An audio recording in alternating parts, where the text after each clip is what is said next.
Mumbai studios of Republic TV, it's time for Arnab Goswami on the debate.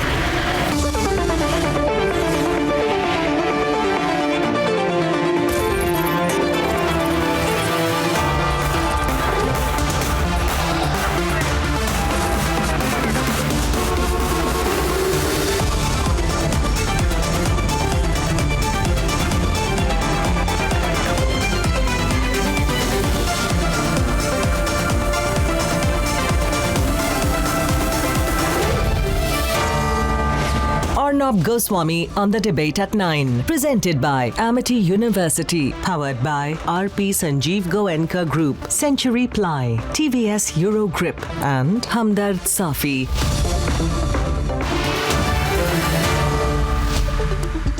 Good evening and welcome, viewers. There have been a series of suicide bomb attacks in Kabul. And now we are hearing a few minutes back of another bombing in Kazakhstan, confirming what we have been saying and what you would remember we said to the Americans last night.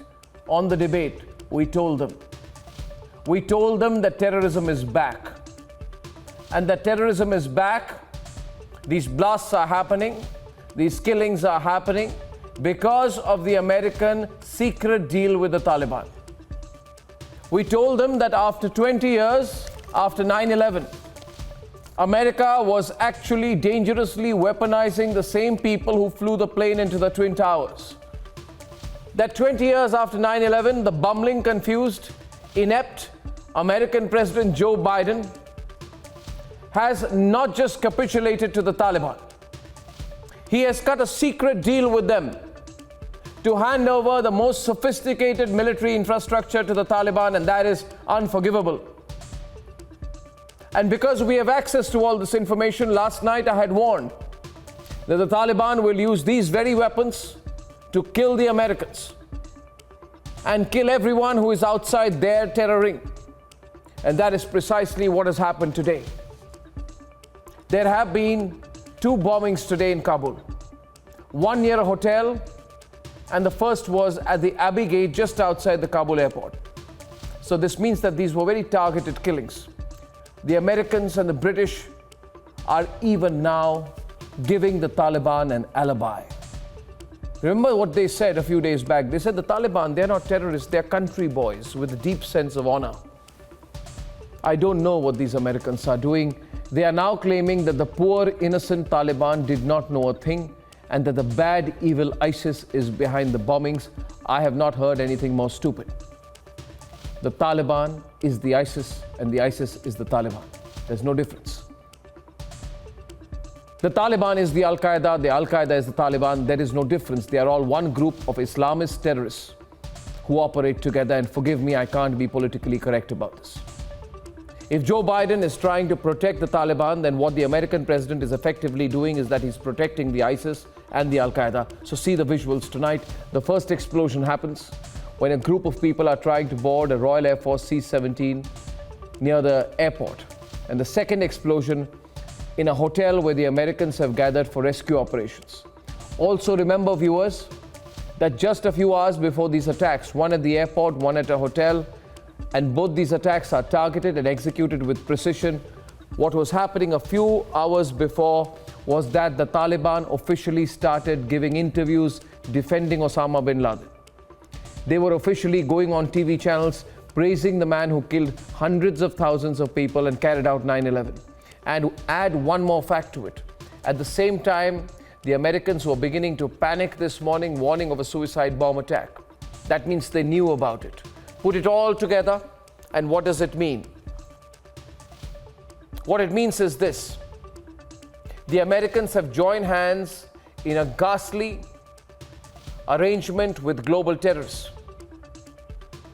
The Americans have done a deal with the terrorists they want you and me not to talk about, not to know about, and that is why their favorite CNN and BBC are giving some kind of editorial cover to them. But the Americans have trusted the terrorists with a myopic policy which goes in the following direction. The Americans have told the terrorists that as long as you extract the blood of other nationalities, the Americans have told the terrorists as long as you kill people from other countries and don't kill Americans, it's okay. And I had said yesterday that such a deal is true and such a deal is bound to fail. Americans will not be safe, Joe Biden. You're not just stupid and incompetent, but you are an unforgivable liar. Tonight, the verdict is yours, viewers. Americans, to you I say, your media, your government, your bumbling, incompetent, lying president has put the world at risk. Your government has tried to rent terrorists, and we will all pay the price for it. And for this, we will never forgive you. Ladies and gentlemen, we have two big debates tonight. The only channel providing global, high-quality coverage from Kabul and the global ramifications. Planes attack, suicide blast at the Kabul airport. It's official. 10 days into taking over, Taliban has made Afghanistan the global terrorist hub. Debate number 2 this evening. The Taliban has made it official. It has called Pakistan its second home. But will the Pakistani support to the Taliban only come to haunt them? That's debate number 2, ladies and gentlemen. And here are the headlines this Thursday evening on the debate tonight.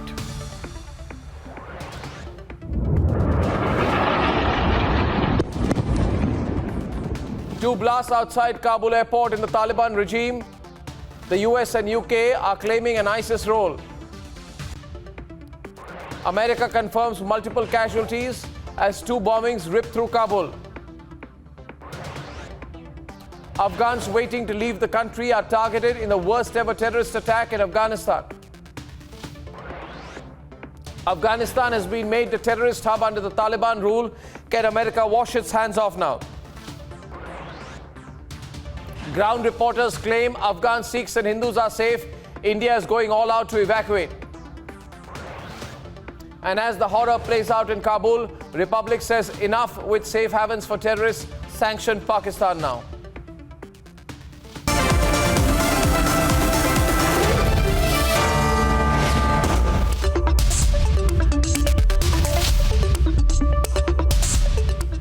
And ladies and gentlemen, tonight, as I see these ghastly pictures from Kabul streaming into my newsroom, my heart bleeds for the people of Afghanistan. They did not deserve this. They do not deserve the rule of the Taliban terrorists. They do not deserve the terrorist attacks. They do not deserve the American complicity. They do not deserve this bloodshed, and they do not deserve the great American betrayal. The Americans cannot just wash their hands off now. Tonight's developments reveal what we spoke about last night. Let's debate. 14 minutes past 7, Pentagon Press Secretary confirmed of a blast outside Kabul airport. As videos and pictures emerged from around the Abbey Gate of the airport, the extent of the suicide attack became clear. Explosion is said to be a suicide bomber who detonates himself among the crowds who are rushing to get through the gate.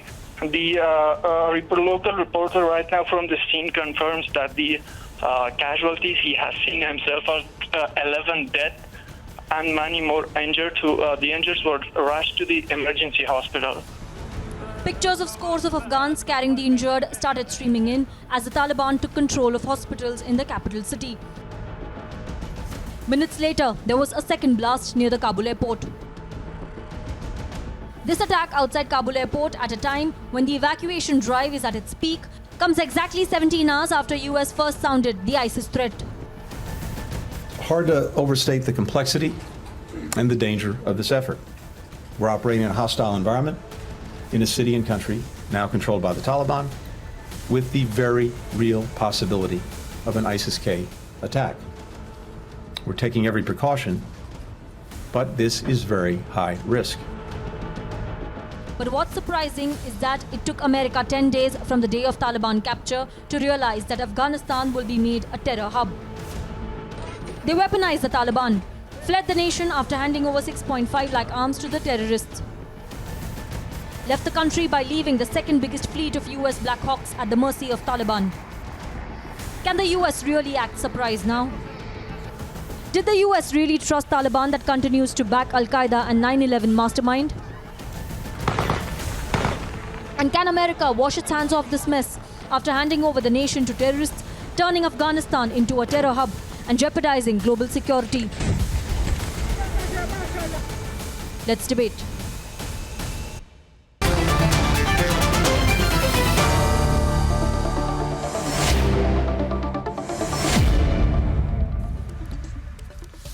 And ladies and gentlemen, the terrorist attacks today, what is being called suicide bombings, the all-out terrorism in Kabul has begun. Remember, we warned about this yesterday, and exactly what we warned about has happened. Afghanistan is now the global hub of all terrorists operating, and it is doing all this at the bidding of the United States of America.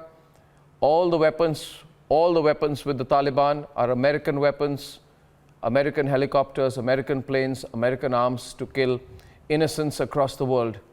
I don't think there has been ever a moment in global history where one country has betrayed the entire world like the US has done now. With me tonight, we have Dov Zakheim back with us. He's a former Undersecretary of Defense in the George W. Bush administration and currently Senior Advisor at the Center for Strategic and International Studies from Washington. From Boston tonight, I'm joined by Glenn Carl, former US intelligence officer. John Muller is Senior Fellow at the Cato Institute and member of the Political Science Department and Senior Research Scientist at the Mershon Center for International Security Studies at Ohio State University. Professor Scott Lucas is Professor of International Politics at the University of Birmingham. General Dhruv Katoch, Director of the India Foundation. Mohandas Pai, Chairman, Aaron Capital Partners.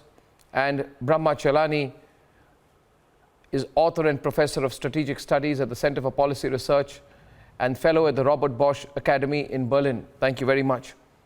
I'd like to start with you, Brahma Chelani, and Dov. Feel free, any one of you, to come into the debate. Could the Americans genuinely, Brahma, not have foreseen this? They're trying to distinguish between Taliban and ISIS and Al-Qaeda, saying the Taliban are completely and absolutely innocent. In fact, they are the victims. They are trying to stabilize Afghanistan, do a good job. We are helping them to do it. It's the bad ISIS which is not allowing them to do this good job. This is the line I've heard from Washington since this last 1 hour. What do you think, Brahma? Well, first, let's be clear that ISIS-K, Al-Qaeda, and Taliban are part and parcel of the same ideology and the same grouping. Members of Taliban many of them have previously been Al-Qaeda or ISIS-K, and ISIS-K members have been in Taliban or in Al-Qaeda. They keep moving from one group to the other. The problem is that U.S. government has designated ISIS and Al-Qaeda as terrorist organizations, but not the Taliban. The Taliban, since its inception, has not been designated as a terrorist group by the U.S., and that tells you a lot. Even when the Taliban was killing American soldiers on the battlefield or in terrorist attacks in Afghanistan, American policy towards the Taliban did not change. And today, these bomb blasts are a reminder of the price the world is going to pay for Biden's surrender to the terrorists. Biden paved the way for the Taliban sweep of Afghanistan by betraying the Afghan military. Biden pulled the rug out from under the Afghan military's feet.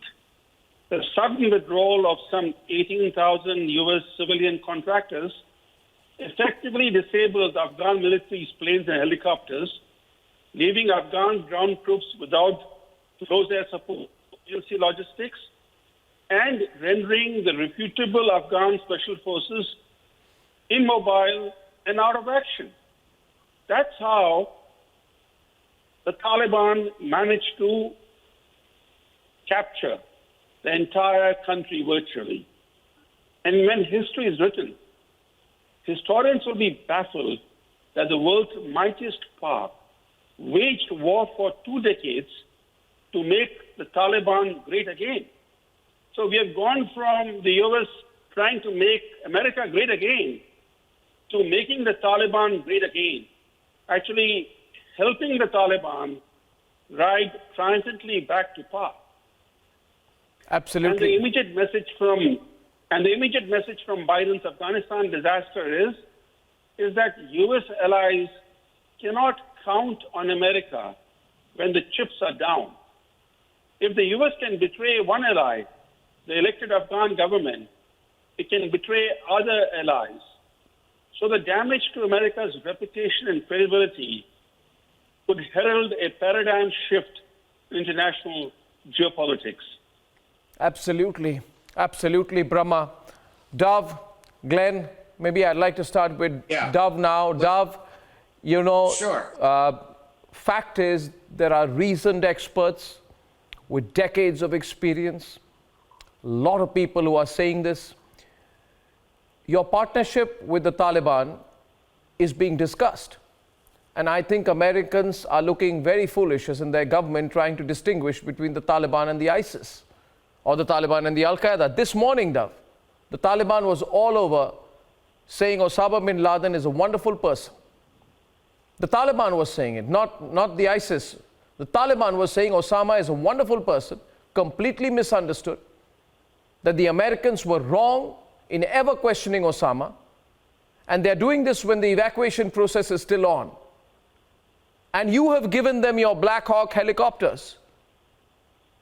You have given them billions of dollars of military infrastructure in an obvious deal. What are you doing? And they're killing your people. You are trusting them. What kind of an arrangement is this?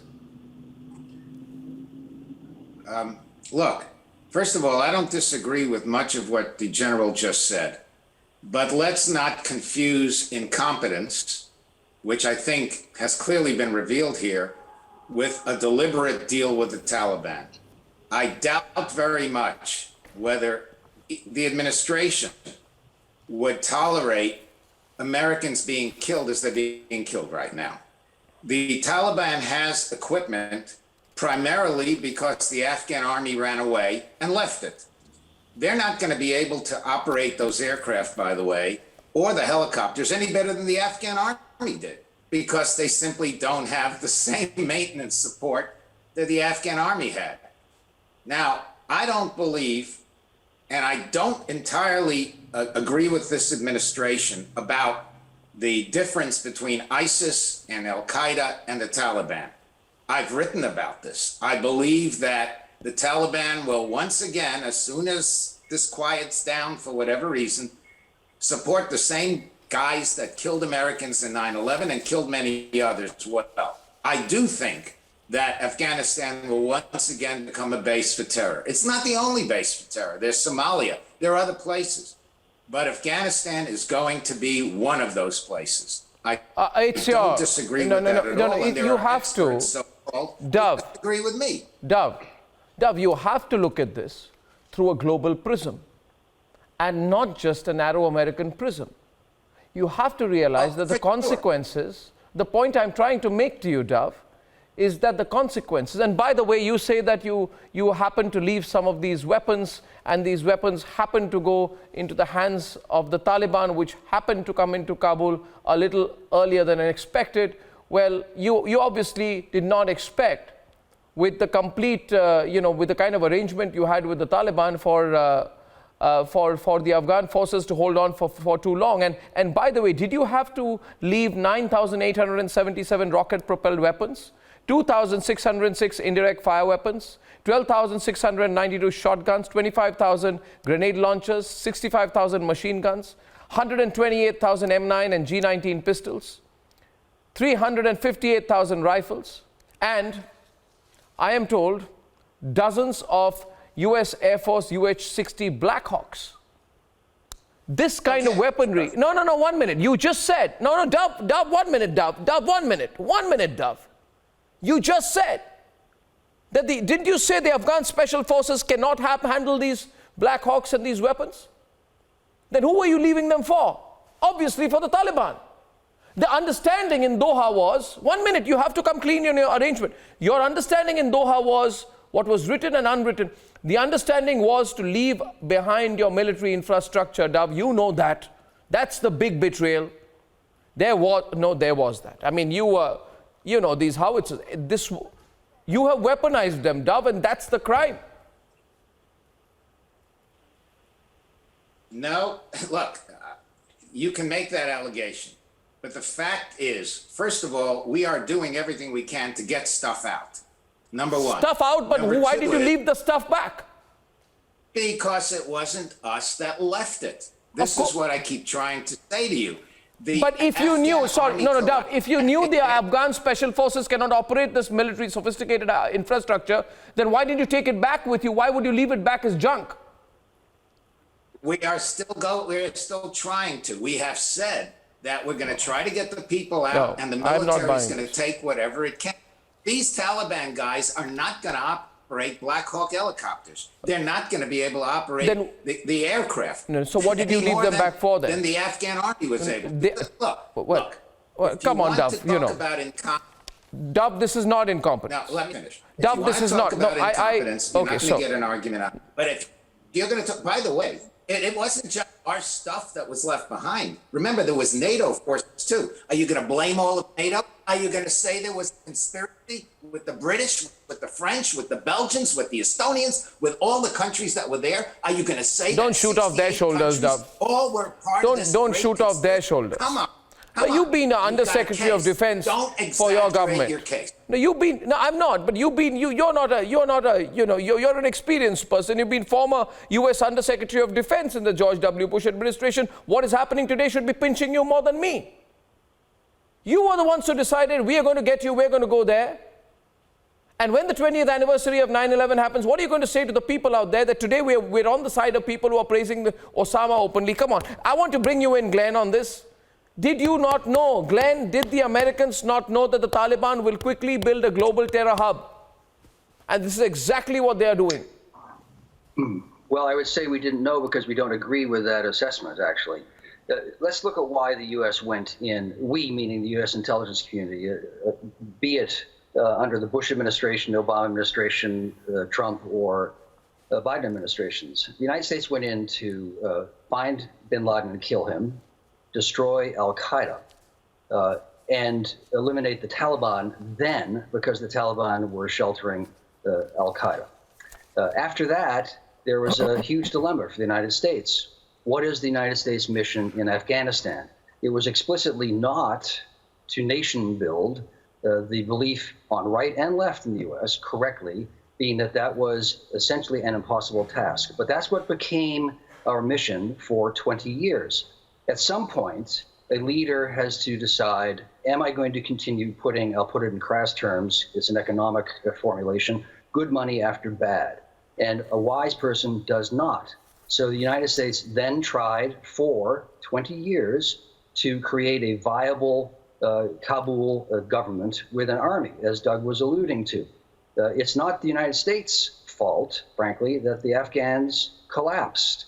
At some point, you decide what is your vital national interest, and it is to distinguish, to stop terrorism, but to distinguish between Deobandi Muslims who are totally opposed to almost everything I or you believe in, but who are not global jihadists, versus ISIS, say, or a global jihadist. And that is a correct distinction. No, it's So not it a is correct terrible distinction thing at all, for the Glenn. Afghans. Glenn, Well, one I'm afraid minute. that Can you're I wrong on intervene, that. please? It was, no, let me finish my sentence. It was a hard decision, which is bad for the Afghans, but probably in the vital U.S. national interest, which is to deal with existential threats to the United States and the global order, which are not the Taliban. And what I'm saying to you, Glenn, and I'll get Mohandas to respond to it. What I'm saying to you, Glenn, is you just said at one point of time, these were your words, you just said it, that the Taliban was giving sanctuary to the Al-Qaeda. It did? Yes, well, in that case, the simple question to you is application of logic. How do you know the Taliban are not giving sanctuary to the ISIS today? Well, we don't know. And we don't know that. I'm certainly no friend of the Taliban. No, but I'm not you have saying to you're a look at friend, what, but I'm not the saying you're a US friend. did. But at the same time, your entire introductory statement was based on a fine line of difference between the Al-Qaeda, Taliban, and ISIS. How do you draw that fine line? I think they're all the same. We all think they're all the same. You try. Well, but they are not all the same, and you have to draw that, make that. How are they not all the every day same? Based on every act. How are they not all the same? Can you tell me why Taliban is good and ISIS is bad? You can quantify. Oh, yeah, absolutely. You can quantify the specific jihadist terrorist groups that have conducted operations outside their area of existence or regional concern, as opposed to those that do not. Al-Qaeda has been a global terrorist group. ISIS has progressively, but even they, relatively on the whole, have been focused on their areas of control, which was Syria. Glenn, and the Taliban have not done that. Glenn, these are like very academic definitions of what is terrorism and what is not. No, they are matters of life and death. No, it's not. Matters of life and death. It's not. Yes, it's matters of life and death, and which is why I'm saying that it's matters of life and death. I think it's extremely irresponsible, unethical for the CIA chief, William Burns, to go and meet Mullah Baradar. You are expecting Mullah Baradar not to have equations with the ISIS. He will. You were sending them requests and pleas. Did the US not try to extract assurances from the Taliban that they will not attack the US embassy in Kabul once they take over? You wanted it? No. The fact is, Glenn, I'm making this on the basis of reason, not just emotional argument out here, which is that you were extracting assurances from the Taliban that they will not attack you. You were not once thinking what they will do once they have this country, which you've opened up for them, and you've given them millions of weapons. Do you never once thought what they would do when they would take over? Even today, they're praising Osama bin Laden all across your channels. They're going on your channels and praising Osama bin Laden. And even now, you are trying to draw a line between the Taliban and the ISIS. That line is an impossible line. It does not exist. Taliban and ISIS and Al-Qaeda are the same. Mohandas Bhai, you heard that, Mohan. You heard that. You want to respond to what Glenn said? Arnab, the facts are very clear that the United States has every right to withdraw from Afghanistan in its national interest. I don't think that's the debate. The debate is, how should they have done it? They spent 20 years in Afghanistan after going in on their own violation without anybody from the Afghan side inviting them to come and set the country right. They went alone. They did not take any approach from anybody, and they stayed there for 20 years. And after 20 years, if you have not learned what the Taliban is, if you have not learned the connection between the Taliban, Al-Qaeda and the ISIS, you have not learned what jihadi terror is, you have not learned what Pakistan is doing to take US money, give the Taliban to kill American soldiers, it is ridiculous. It is much more than incompetence. America cannot be incompetent. It is the greatest superpower the world has seen. It is the shining light on that hill that the Americans speak of themselves. It is an exceptional country with great intellect, think tanks, and everything that they got. And don't tell me after 20 years, you don't know what the Taliban is. The Taliban are good people. They're not sheltering Al-Qaeda. They're not sheltering... All of them are the same. And you know that Pakistan is behind it. The Taliban is saying that Pakistan is supporting, and the United States does not believe the Taliban saying Pakistan is supporting. What can you say about the American competence or incompetence? It is all about withdrawing from Afghanistan. I'll give one example. Where they will take all the risk and withdraw. Not about this. Why not be honest? Now, we remember, Arnab, please remember, when they withdrew from Saigon, we have this picture of that helicopter taking away the last Americans from the roof. And what happened? It was a disgrace, the way they withdrew. Not the withdrawal decision, but the way they withdrew. Now, look at what the world is seeing. Americans being killed in the tarmac, people going outside, the Afghans pleading for help with the world's sole superpower, the superpower retreating with the plea for the Taliban not to harm them. It is the greatest power the world has seen. Let me Taliban, talk to them, go to Pakistan and tell the Qataris to stop all this and negotiate a proper settlement where possibly you can do something else. Not this way. This is a disgrace. I'd give one more example. I push this to. I'd like to ask John Muller, who's joining us from Ohio. John, we heard Glenn and Dove make a case. Dove says this was incompetence. Okay, I think I lost John there. So I'll take that to Professor Scott Lucas, who's joined. Okay. Can you hear me? Yeah, John, can you hear me? Yes. Yeah, okay, John, there you are. Okay, so John, the argument being made is that there is a very strong line of difference between the Taliban, the ISIS, the Taliban and the Al-Qaeda, which we don't agree with. The second argument is that this, Americans are also the victims here, hence we need to be more empathetic to the Americans. My counter to that is, John, and I'd like your response to it, let's look at what is happening in the last 1 week. in the last 1 week, the Taliban has released thousands of terrorists from prisons. Thousands of them from the Al-Qaeda. Now, when that is happening right before your eyes, and the Taliban is unlocking thousands of terrorists from groups that attacked America 20 years back, why is America and the American establishment still in denial about the Taliban and who they really are? Well, it seems to me that the Taliban, there is a red line between the Taliban and ISIS. ISIS has broken off from the Taliban in many cases and gained other people. It's a very small group, and the Taliban has been fighting ISIS for about 5 years in the civil war. It's a very complicated civil war, but there's a distinct difference between the two. The big issue in terms of these two bombings is the country going to descend into massive civil war as it did after the Soviets left 1991. It left their money, and they left physically in 1989. And that could be a real danger. ISIS is a very small group. It's very strongly hated within Pakistan. And it probably, if it did do these bombs, and it's not clear yet, it's probably because that's the best place to get on international television, because no one is paying much attention to anything in Afghanistan except what's happening at that airport. But I think there is a difference, and the big fear from my standpoint is the ultimate horror, which is not international terrorism or terrorism at all, but basically the country splits into various warlord-run fiefdoms and so forth, and commits some of the most murderous warfare in history, which is what happened between 1991 and before the Taliban took over in 1996. But John, again, I take this back. I'll bring in General Dhruv Katoch and Brahma Chalani back to the debate. I am hearing you all say, no, please don't think badly of the ISIS. The ISIS are genuine. I didn't say anything like that. That's complete nonsense. I thought that's the import of what I'm hearing, that the ISIS, that the Taliban... ISIS is a very terrible group. No, sorry, I meant the Taliban. The import of all that I've been hearing from all my American panelists tonight is the Taliban are good guys. They're actually engaged in battle with the bad guys, and the bad guys are the Taliban. No, you're saying the bad guys are the ISIS, the good guys are the Taliban. That's what I'm hearing. My question was this, Dhruv. They're just trying to take over the country. No, my question is this.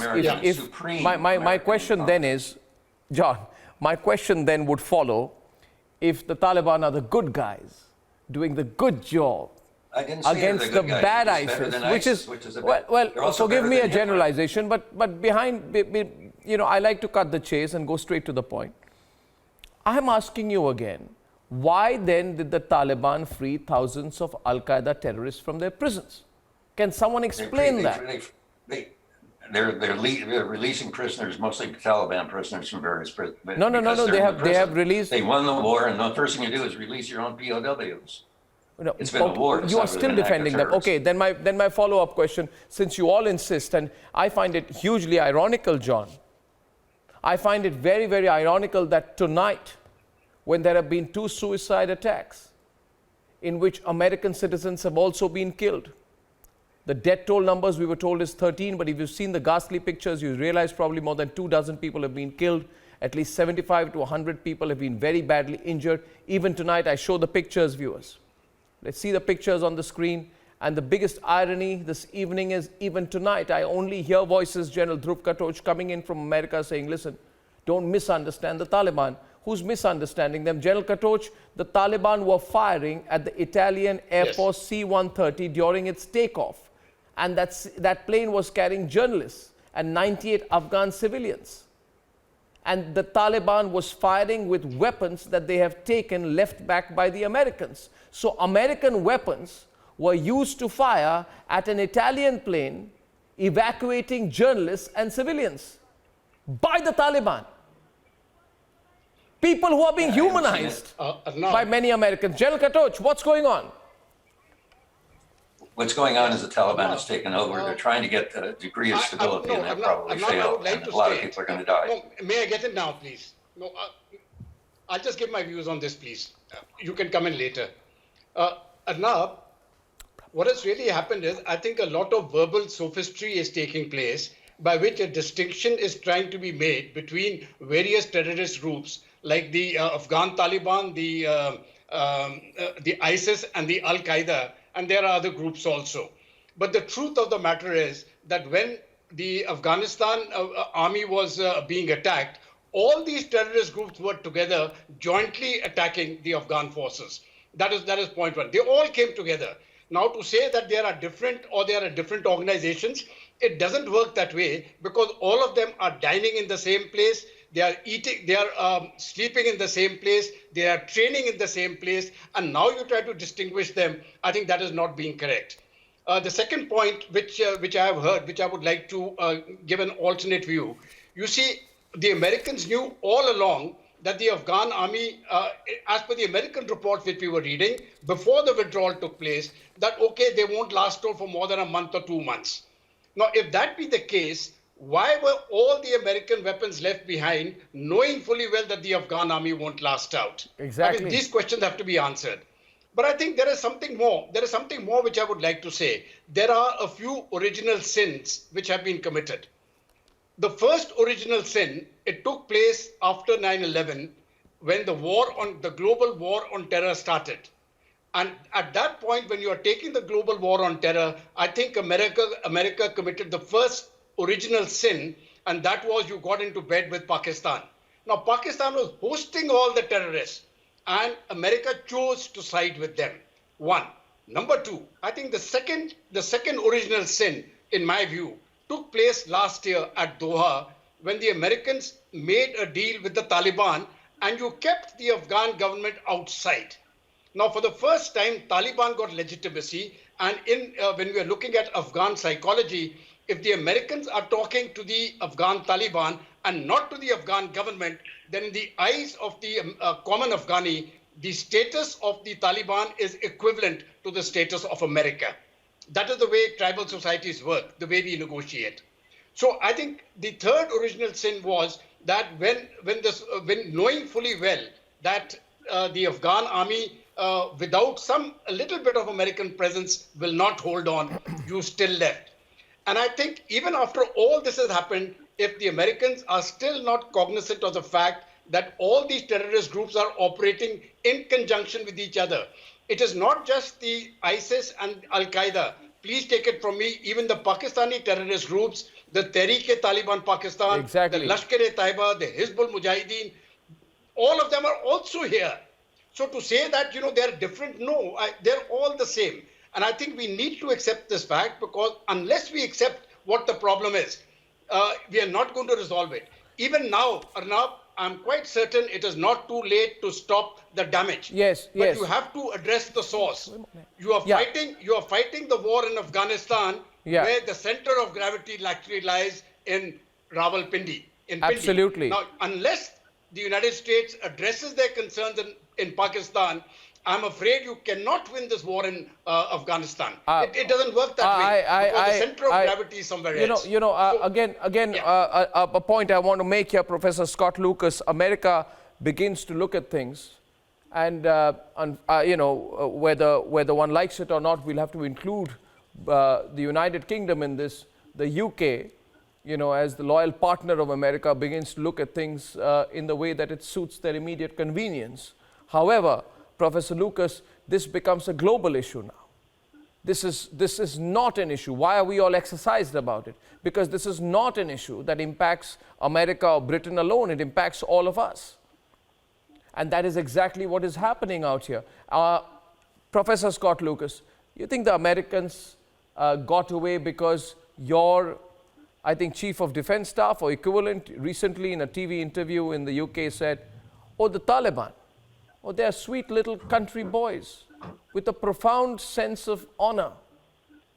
They are men of great honor. Just a few country boys with guns.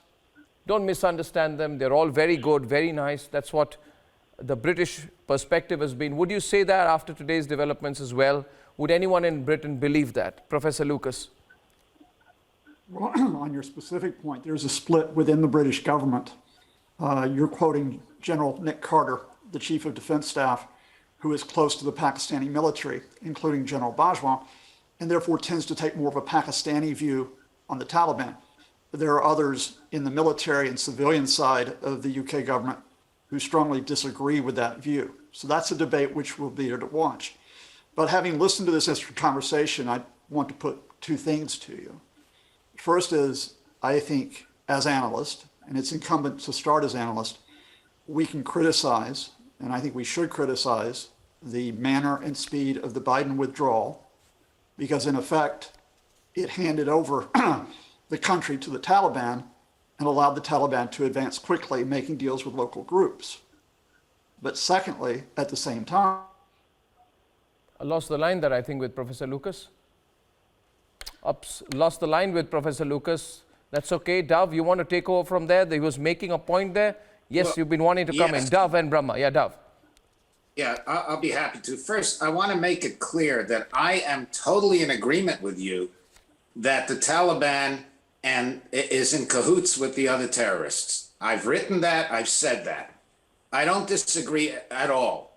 And my argument is very simple.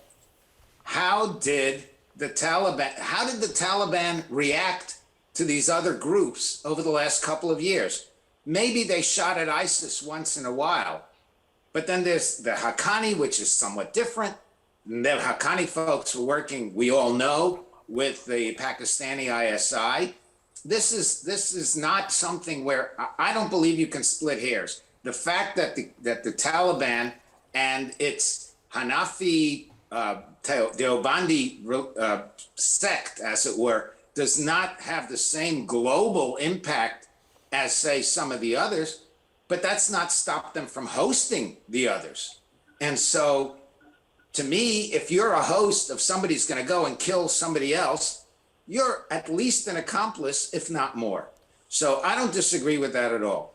But my point is that do not assume an American conspiracy, because it wasn't just only American weapons left behind. It was NATO weapons left behind. No. And no, but it was. And so we made a huge mistake. I don't disagree with you on that. I'm saying this, Dove. Started thinking this through Dove, earlier. Dove, the purpose, I would like Lucas to complete his point. We lost you there, Lucas, when you were making your point. Please. By all means, please. Yeah.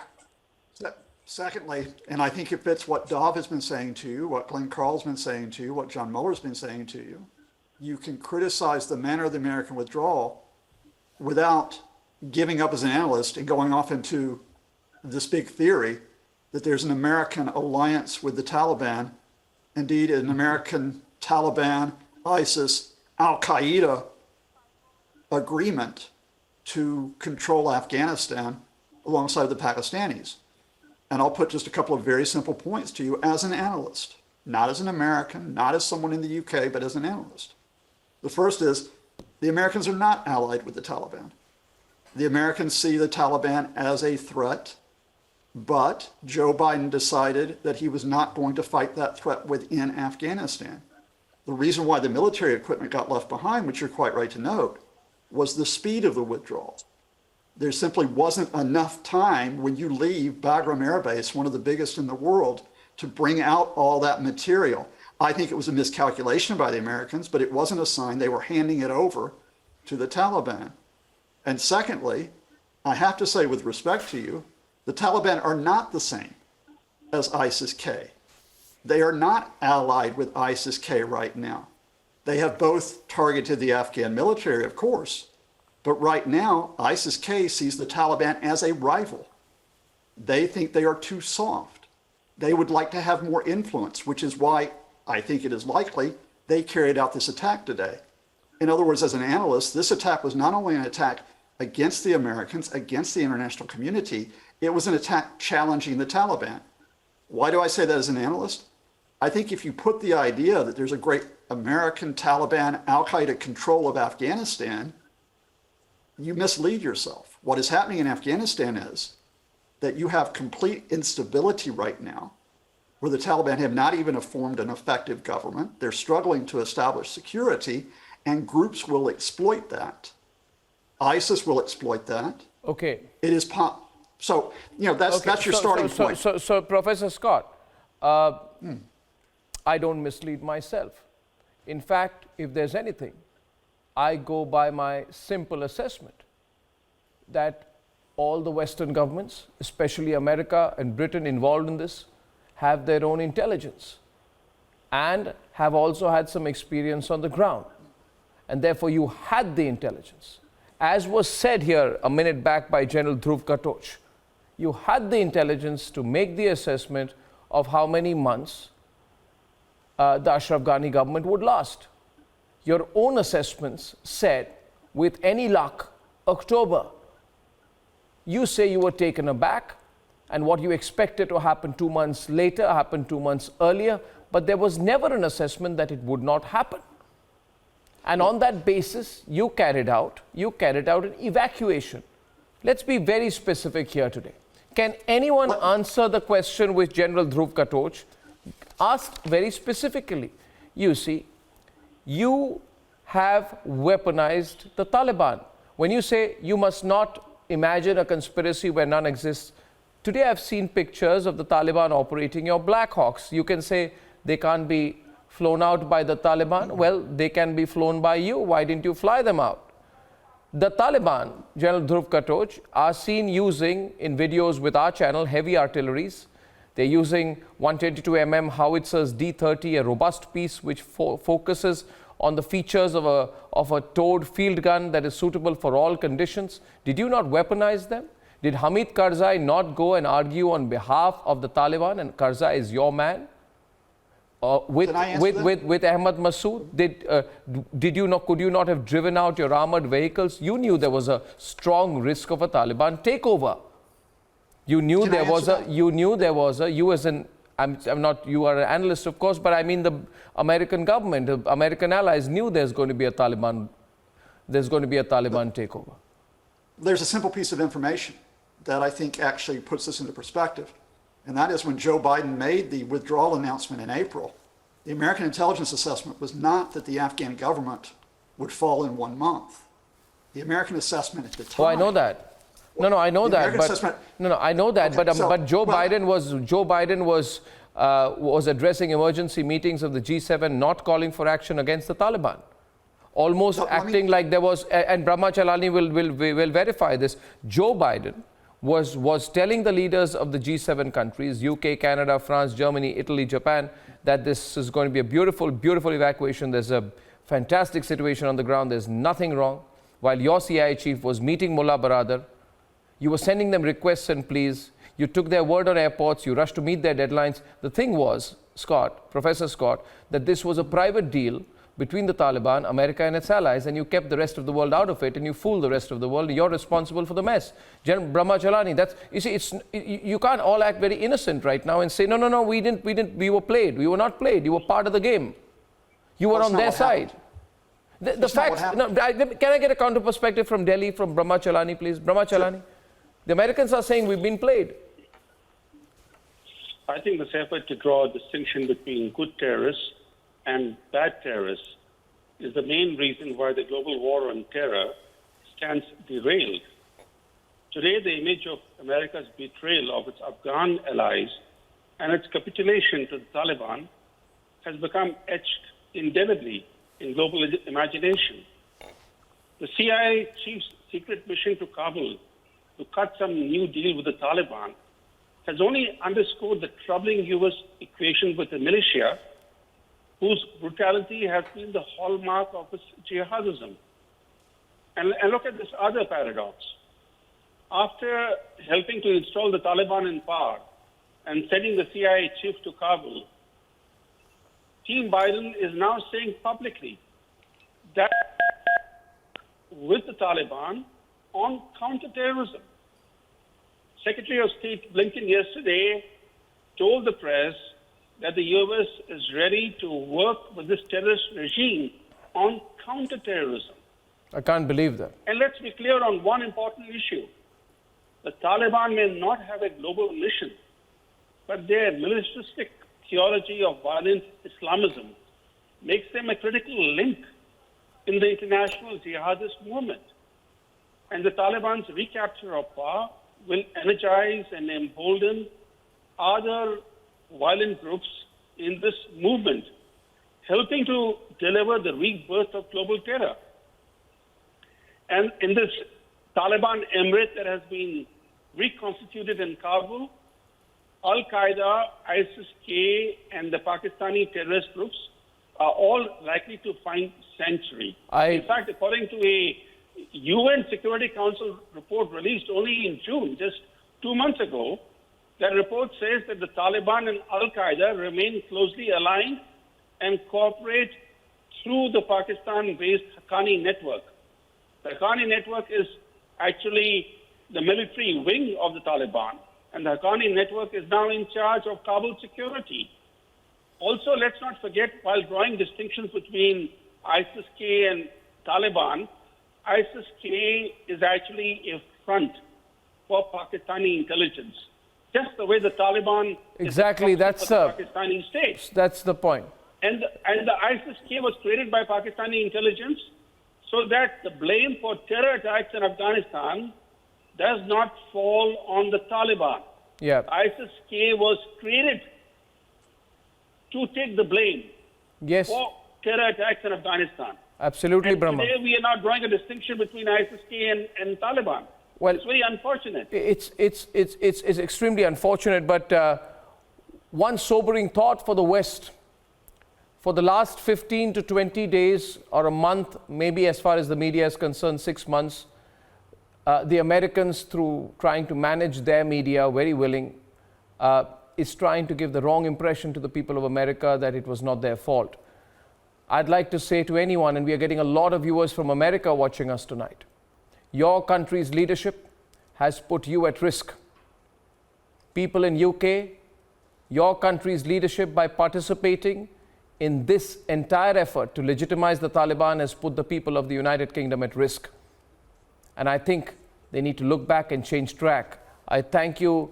And in all of this, viewers, one thing I'd say, do not strengthen the Taliban. Destroy the Taliban unless you want the chapter of 20 years back to be reopened all over again.